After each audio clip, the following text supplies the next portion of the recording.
Eddie Howe's Mags are most definitely back, and Pep Guardiola's got an even worse bus journey all the way down the motorway to Manchester. Man City match vlogs coming up, Newcastle fans, so do us a favour and make sure you stick around.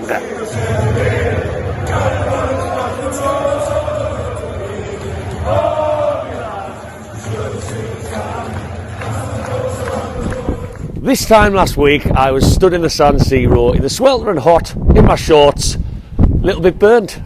Here we are a week later and I'm on the way with a storm apparently coming to watch Newcastle United in what will probably be the pissing down rain at St James's. Doesn't life come to you fast now when you're a massive club playing in lots of competitions? Newcastle fans, welcome back to Black and White Banter. If you are new around here, do us a little favour, give us a little like you do, and drop down and whack that subscribe button if you like this vlog. I'm just about to get on the metro now. I'm about to head over to St James's. St James's with a twist today, which I will show you a little bit, tell you a little bit more about as this video goes on. A funny one tonight. Who's Eddie Howe going to play? Some Newcastle fans don't actually prioritise this competition. I don't buy into that at all. I want to see Newcastle do as well as possible in as many competitions as possible. And we were teased with this last year with one of the best weekends we could have wished for, apart from the result. We almost got that trophy in the cabinet and we didn't. So I want to see us go out there and put on a good show against a Man City team who might not like the storm. They don't like the fact they've got to get the bus home. After the game, apparently Pep Guardiola's made that very clear. His divas of his team with the millions not happy that they have to maybe get on a bus toilet like we all do on the away days. Someone clogs it, maybe Eric Haaland clogs it with a shite. Who knows why he's so unhappy about it, but he is. There's rumours he's going to play an academy team, which will still probably be very good, but I would like to hope if we keep some of our core with the squad that Eddie Howe has now got at his disposal with so many new signings itching to get in, we could be looking at something tonight. Let's see how the weather develops. It's a packed St James's Park. War flags have asked for scarves. I'm not a scarf guy, so I'm going to let everyone else take part in that. I know if you want to get in the comments and hate on me, then feel free to do so.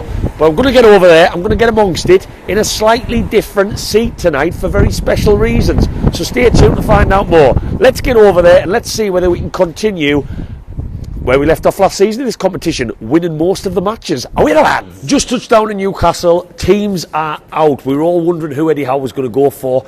It's a bit of an unusual team, I'm not going to lie.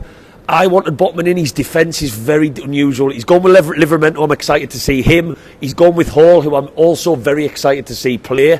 Paul Dummett is playing, which I'm a little bit surprised at. And then his midfield, Miley's in the lineup. Murphy, as I expected, Isak. So it's a little bit unusual. Lots of players for us to be excited about seeing.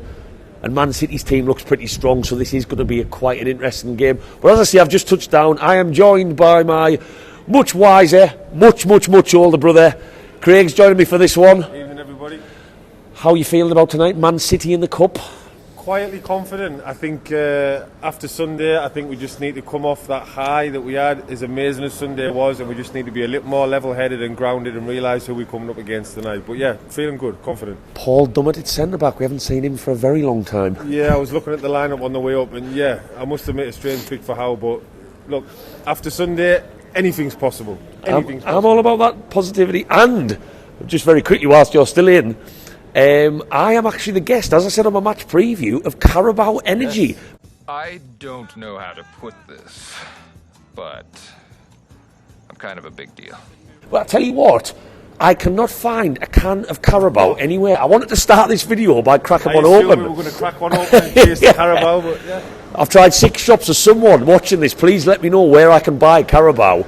But yeah, we're going to be in the 1892 club with the prawn sandwiches. Yes. So we're going to get up there. And hey, Black and White Banter is going places. It is going places. Apparently I'm the only I'm not saying content creator, I hate that term. I'm the only Newcastle video maker. But this guy's also been very modest as well. We just got off the train and someone just asked for a photo with him. Yeah, he was mortal, I think he'd had 8 pints. So I'm going to get up there now, get amongst it. Full house tonight, interesting teams, up Eddie Howe's Mags. Away the lads!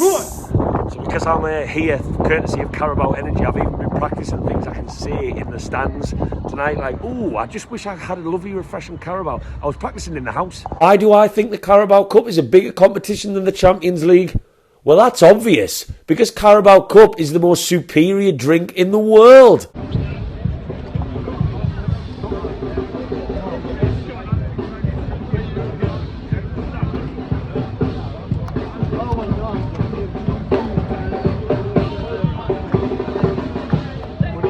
I've said it once, I'll say it again.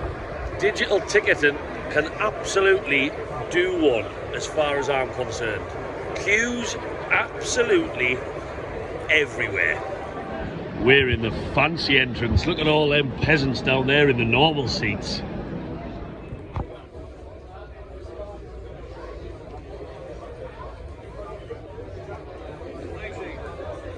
We even get a wristband, and my older brother's Hilton has put it on. Just got in the 1892 bar. Tell you what, I could get used to this. Lovely pint, food options, lovely tables to sit on. This is how the other half live. Well, it's not really how the other half live. It's not quite Amanda Staveley style, but the pints of Madry are going down all right. It's actually nicer than what it normally is. Not as nice as a Carabao though, because they're the ones who've allowed me to be here. Just about to head up once we finish these. Who knows how this one could go. It's pissing down with rain, that might work in our favour. Anyhow, Mags, let's see what they can do. Are we the lads?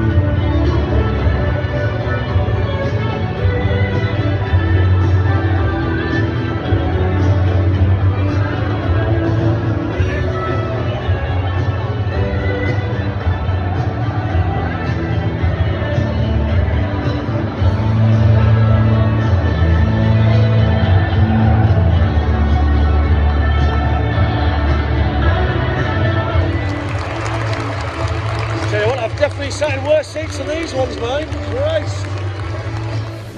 Right, half time. I've just ordered a pint of Madry, and it's the flattest pint I think I've ever seen in my life in the 1892 bar. As much as it's nice down here,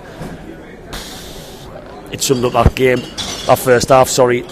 Sitting back, Man City showing exactly why Man City are literally the best team in the world. Their second team has fluently passed that ball around.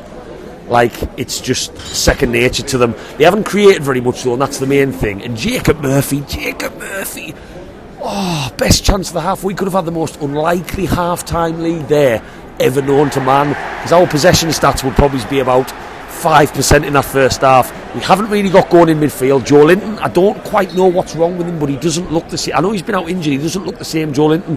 I don't feel like Tonali's had as much of an influence as what we've seen previously. Against Villa earlier on in the season, he's looked a little bit slow. And Miley, not the best game for him to showcase what he can do. Defensively, I think Dummett and Lascelles have actually been pretty sound. Like I say, Man City have created very little. He's struggling without a striker. On to the second half we go. I've just seen Gordon Bruno coming on as I sip my pint. That's good news. But one little funny thing, could not get a can of Carabao Energy anywhere. So I got a can of Red Bull. So I am sat as guests of Carabao in some of the nicest seats I've ever sat in, by the way. Thank you, Carabao, if for some reason you're watching this. Drinking a can of Red Bull. I was waiting to get a clip round the head from someone who works for the company. What you do, mate? Get out. You could not write it. Irony at its finest. So yeah, just casually sucking a can of the main competitor of the person who's invited us with some free tickets. Sums up that first half. On to the second half we go. Changes are being made. It's penalties if it finishes a draw. Let's see. We haven't conceded, that's the main thing. Are we the lads?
while the man the Stavely Eye spot.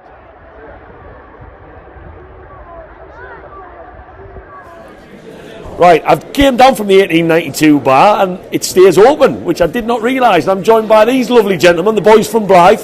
They're from Blythe. Oh, sorry. Right. Oh, sorry, not the boys from Blythe. Right, gentlemen, tell me, as you sipping that lovely pint of Madry, what did you make of? If you, to be fair, at half time, I don't think any of us predicted that. What did you make of that? Hey, I knew it was going to be a fucking 1-0. I knew it was going to be. You did? Did you call it? You're not just saying that now? No, that's not a pint talk. Of course it's going to be 1-0. We've got a solid squad, and that's it. There's going to be 1-0. What do you think? I didn't want to be on video, by the way, but it's happened. It's happened. Just embrace it. What do you think changed in the second half that worked so well for us compared to the first? And obviously Eddie Howe made changes. Was that the difference? Yes, it was the difference. So just those two things alone, or do you think we tactically he did anything different or not? Well, I'm not the manager, man, so I can't decide. But it was. I don't want to be on camera, man. I'm not a camera guy, man. Hey, man of the match. Shearer. Hey, I'll take that. Tino was absolutely fantastic. Was he not? Absolutely fantastic. Yes. Right, I'll shuffle around. I'll get you away from the camera. Right, I'm just shuffling around the table. What did you think of that, mate? I thought it was great. First half was a struggle. I think, I think two teams that have put lesser sides out. I think it was literally one of them where. Was the best player on the pitch. No, I disagree. Until he came up. I disagree. He was solid. I think for me, like you mentioned before, Livermore was fantastic today. Absolutely brilliant. He's come in, big boots to fill, taking place in Trippier. Yeah, and I think it's fair to say, I said one of the lads, Trippier at his age was not as good a player as what we've just seen tonight. He wasn't. No, he wasn't. And I think that's a big thing. I think step up against a Man City team. You look at the quality that they've got, not just what was on the bench, but also the quality within the team as well is totally different. They've got the ability to turn around and put a team out like that, and you look at it and it's still a £500 million team, which is crazy. But and the fact that I've got £1 billion sitting on the bench, it was one of them where it's like, right, okay, at what point is Haaland going to be rolled out? Yeah. But it didn't happen. I think again, I was just having this conversation with someone else. The fact that Pep Guardiola didn't bring on his big boys, I don't actually know how bothered he was about this competition. I know he said it before and I didn't know. It worked in our favour. He doesn't care about this competition because he's won it. You cannot care about this competition when you've got the fucking 3 trophies last season. Yeah, that's fair. It works in our favour though. Yeah. And just on the back of that then, a lot of Newcastle fans came to this, I say a lot, some, and said that maybe a loss in this game would do us favours with the other competitions. Were you of that thinking or not? That's bullshit. Nah, for me, I think for me, it's one of them where we made it to the final of this competition last season. We look at the Champions League, we look at the draw we got: PSG, Dortmund, Milan. Do we expect to get much out of that? Probably not. But on the same side of that, we've got the chances there. They haven't been great in club competitions. We've seen what we've done in Milan last week. We need to build on that. PSG against Dortmund looked really, really good. You only not care about this competition when you've won it. Yeah. And I think Wembley gave us wet our whistle a little bit last season. And no matter what competition we win, we just want to win something. And I think to be in more competitions is better. Oh, 100%. I totally agree. And if we can continue this, we've put a team out tonight, which is arguably the second string. Dummett and Lascelles as centre half. You wouldn't see that. Fantastic job, by the way. 100%. Dummett in defence. He was brilliant. He was brilliant. That's a fucking. That's a game changer. We haven't Dummett in defence. Dummett is being first for championship. Dummett's Dummett and Lascelles. That's shows the difference. I think Eddie Howe, man. Can you name any squad in the Premier League that would have Dummett and Lascelles in the defence? Look, I think there's only one of each, so. But you're right. I know what you mean. It is one of them. Right, obviously I've stayed back in the 1892 club, just speaking to them lovely gentlemen there. But Chris, who I was just chatting to, over the pints we started talking about other things than football, life in general. He's just gave me an amazing story about a website that he set up himself on the base of his own experience. So I'm going to let Chris give you a little bit of a rundown in his page, just to raise awareness of it, and hopefully anyone watching this video could give it a like on social media, give it a follow, and also visit the website as well. So I'm going to take it over to Chris to tell me a little bit more, and you guys a little bit more about the page that he set up. Tell me a little bit more. It's not football talk right now. Tell me a little bit more about the website you've just told me, which was absolutely amazing to hear about what you set up. Yeah, so moving away from football, I set a website up back in 2021 called Miscarriage for Men. We are basically a group of guys who set a website up on the back of pregnancy loss, from miscarriage to stillbirth to ectopic pregnancies all the way through. We set it up basically because we knew there was a lack of awareness out there. Certainly in the northeast there was nothing up this way. A lot of stuff was focused in London, Manchester, those sorts of areas, and on the back of that, when we set it up, we launched the website 7th of March 2021. Overnight we had 60,000 visitors to start with in the first 24 hours, which was incredible. That is a huge number. Yeah, which was, it totally blew us away. I was kind of like, I was a one-man band at that point, and I kind of went, okay. Being able to talk to my wife and go through what we were going through at that time and talk about it and what the next steps were and where we go from there, that was the big thing. If you can talk to your partner about it, great. If not, reach out to people like us, and we'll help you. And what's the name? So we're Miscarriage for Men. Miscarriage for Men. Yeah. On X, we're at Miscarriage for Men. And again, X. And again, we're also on Instagram as well as at Miscarriage for Men. Reach out to her, and you can reach out to me personally as well. Chris Whitfield at miscarriageformen.com. There you go. There you go. You've heard it from the man himself. Wonderful stuff you're doing. How do you like them apples, Mr. Pep Guardiola? I've just been down to the Haymarket bus queue to try and find him waiting with the players. I hope he enjoys that journey back home a little bit more than he was already looking forward to after the game, all the way down the motorway. Newcastle are back. I said after the international break, and I keep saying it, we wanted almost the season to start again after that really out of character Brighton performance, and I feel like we're there. And I didn't expect this tonight. I didn't. If you were to tell me at half time we were going to go on to win the game, but win the game in the way that we played so well in the second half, I wouldn't have believed you. It was the classic cliche, a game of two halves. But we are looking now at no goals conceded in 4 matches that have included Manchester City and AC Milan. That's not a bad record at all. Where do I even start with individual performances? Because there were so many players tonight that I am proud as punch of as a Newcastle fan. Paul Dummett and Lascelles at centre-back. We have not seen that since God knows how long. I feel like I was in a time machine back to the Championship, and I thought they were solid. Yes, they weren't playing against an out-and-out striker, which helped them massively. But Paul Dummett in particular, there was not kicked a football to that level of competitive action against the Manchester City team. I thought he was outstanding. I thought a pair of them were outstanding. Admittedly, they weren't too troubled, which I'll keep repeating that. But man for man, they were great. And I didn't think that Paul Dummett came under the strength and depth that this new Newcastle squad has this season. But maybe I'm wrong on that. Maybe he's just gone and proved me totally wrong. And Paul Dummett is such a loyal servant to this club. I was over the moon for him. Really, he put in some fantastic tackles. I hope his injury wasn't too bad when he came off. And I thought Lascelles, he gets a lot of criticism. People saying we should have sold him in the summer when people were linked. I thought he did great. Honourable mention, whilst we're on the topic of defence, for Livramento. My God, he got man of the match from Carabao or Sky, whoever it was, and rightly so. Now, he's got big boots to fill, and he's not going to start matches for us with Trippier at right back. Of course he's not.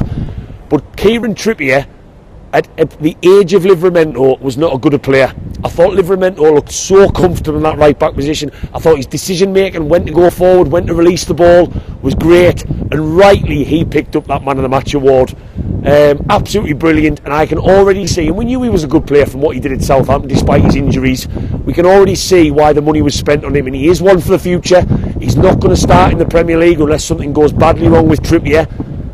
But my God, not only is he learning from Trippier, but Trippier must have been in that stands thinking, wow, I was not doing what he's just done against this Manchester City team at that age. Fantastic, absolutely brilliant. Into the midfield, I thought Tonali grew into the game in the second half. I thought first half generally, we'll touch on that in a second, the whole team was a bit off the pace and slow, but Tonali grew into it.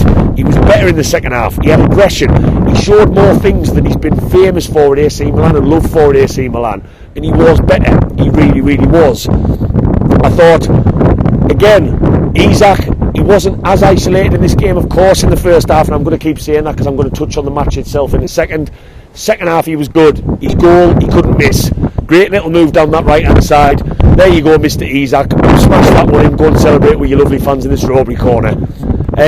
Murphy, I thought, was dangerous tonight. He's obviously been lacking match time. It's good to see him back. He gives us another option. I thought Miley, on the more negative side, I felt sorry for Miley tonight because he got hooked off, maybe rightly so, because he is quite raw. That first half was not great for him to show us what he can do. We know what he can do. He's a very talented boy and he loves this football club. To not have the ball in the way we did and be so sat in, we never saw anything of him. I'm not criticising him. Lewis Hall, we know he's versatile. Eddie Howe is clearly playing him in training and whatnot in a different position to just left back, and he started in that further forward spot on that left hand side with Target behind him. Again, not the best half for Hall, and I think because he's such a talented boy, I felt sorry for some of these players who got hooked off. I understand why Eddie Howe did it. Bringing Gordon on was such a better option. It gave us something different. He's got his fire in the belly. I didn't want Gordon to come out of the team, but I'm not going to look too much into those players not having the best matches. I think they are still going to have so much to do for us and a huge part of our future. So that was the only disappointing thing, because I can only imagine what they felt in the dressing room. Probably is a bit frustrated, Miley and Hall, especially Hall, coming in for the money that we've spent on him, regardless of the loan. We probably will make him permanent. And then the second half, Bruno comes in. My God, is Bruno back? Bruno is back. He's got the fire in his belly again. He's making great decisions with the ball. He's taking a man on. He's trying things. And it really lit us up in that second half in midfield and gave us a spark. And I feel like he just brought balance back. I thought, you know, Tonali as the main man, I hope might have taken over from Bruno in the first half, wasn't doing it. But when Man City camped away in like they did, have all of the ball in the first half, everybody dropped back. And yes, first half wasn't great. I said at half time, I felt like I was going back to Brucey Ball days, and that wasn't any house tactics. That was naturally when we allowed them to play the way they did.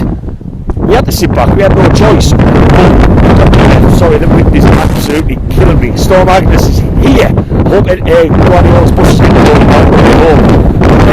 Let's try and move. I'll try and move to come out of that wind. Yeah, first half wasn't the best.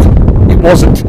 We grinned and bear it. We had the best chance in Jacob Murphy, and then second half, Anthony Gordon, Bruno, they are already shown that they are different players now, particularly Gordon from last season. He is an animal at the moment. We just need to keep him on that leash, or let him off it at times if you want to word it that way. Bruno's looking the Bruno of old. Joe Linton can only get fitter and stronger, and I genuinely feel like Newcastle United are back. Now onto the Cup draw, we've got Man United away. I've just sat and watched it in the 1892 club. Amazing. I'm happy with that. We're going to take 7,500 fans down to Manchester. I don't fear them at all. You've got to play the big teams to win these competitions, and I'm all about that. I absolutely despise Man United. I will be sticking a day's holiday in tomorrow, and I am absolutely buzzing, if you cannot tell, that we've just beat Manchester City, and we are now just back to the Eddie Howe's Newcastle that we saw last season. I'm over the moon. A game of two halves, definitely. Manchester City didn't really cause us any problems. It's all well and good saying that they had all the ball in the second half. You've got to do more with it. We had the best chances. We won the game, and on to the fourth round we go. Absolutely over the moon. Newcastle fans, I know I didn't get to speak to many fans tonight because I made the mistake of staying back in the 1892 club, hoping I'd speak to some there. It didn't really go that way. But the gentleman, Chris, who I've just spoken to about his campaign, give that a follow. I'm going to put that in the description. What an amazing story that I wouldn't normally do a video on, but when he told me what he runs and what he does and what he set up, it was incredible. Newcastle fans, give that a little look. Go on, just do it, because he was such a lovely bloke, die-hard Newcastle fan, and what he's trying to raise more awareness of is a big thing. It doesn't just affect women, it affects men as well. So give that a little follow. If you've liked this video, drop us a little likey loo. Drop us a subscribe. There'll be plenty more to come this week before on to Burnley on Saturday we go. The momentum is building, Newcastle fans, and we are looking pretty damn good again. How are you, lads?